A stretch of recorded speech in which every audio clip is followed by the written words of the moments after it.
This book is called Brown Girl Dreaming by Jacqueline Woodson. And I chose to use this book because after I read this book, I felt, I don't want to say small, but I felt like I haven't done enough in this world. This book is a very powerful story about a young girl who is actually the author, Jacqueline, and how they are going through really tough times. It's the civil rights period around the 1960s, and she's originally from Ohio, and things happen with her mom, which I can't reveal because you would have to read the story to find out. But this results in her mom, becoming single, and she moves the children and herself to South Carolina, and they move in with her parents, who become like parents to Jacqueline. And the mom actually is also a strong female character in that story because, she takes her kids and she's brave enough to go on her own and try to start a life for her and her family because her previous lifestyle wasn't working out and wasn't healthy for her children or for herself.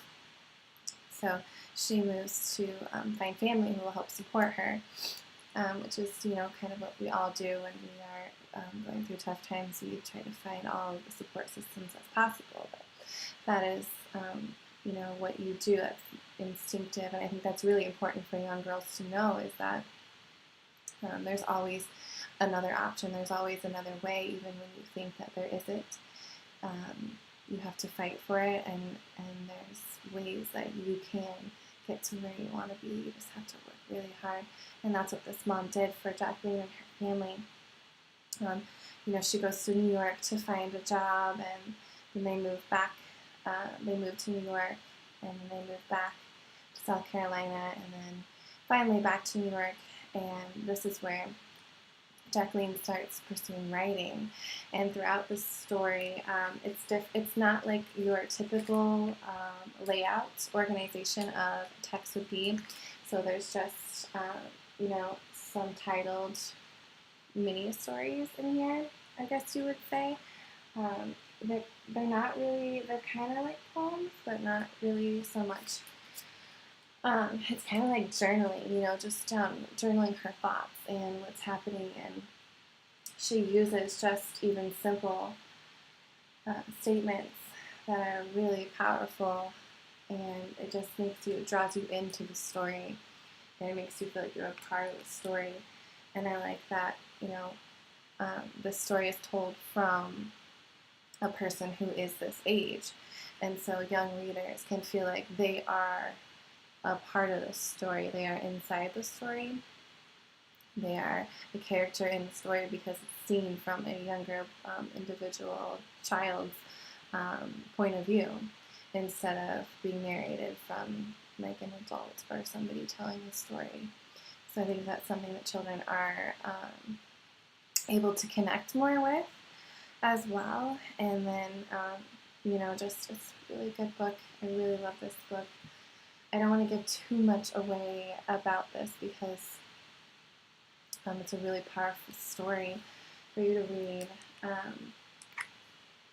And there's so much to it that the family goes through, especially being an African American family, and just the things that they are, the way they are treated on a daily basis. They can't go in certain places, and especially being an African American woman, you're very limited during this time, during the civil rights movements.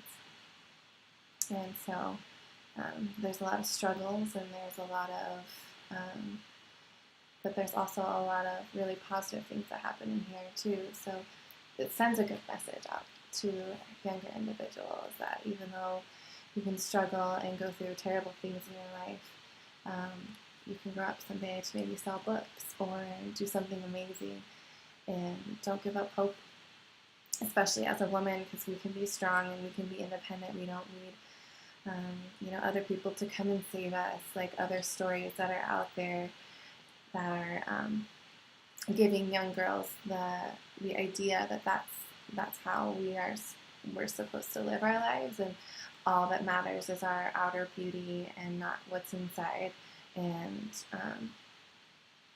how we go about life, and how we figure out how to stay strong and get through everything. And we're smart, and we gotta stick together. And I think this story is one of those that can send a positive message just like that. Especially family oriented, because Jacqueline and her siblings are together most of the time, and they have to watch out for each other. It's not that their mom wants to be gone, but she has to, in order to support her family, find a decent job and take on that head of household role that normally a man would take on, instead a woman is taking on in this story.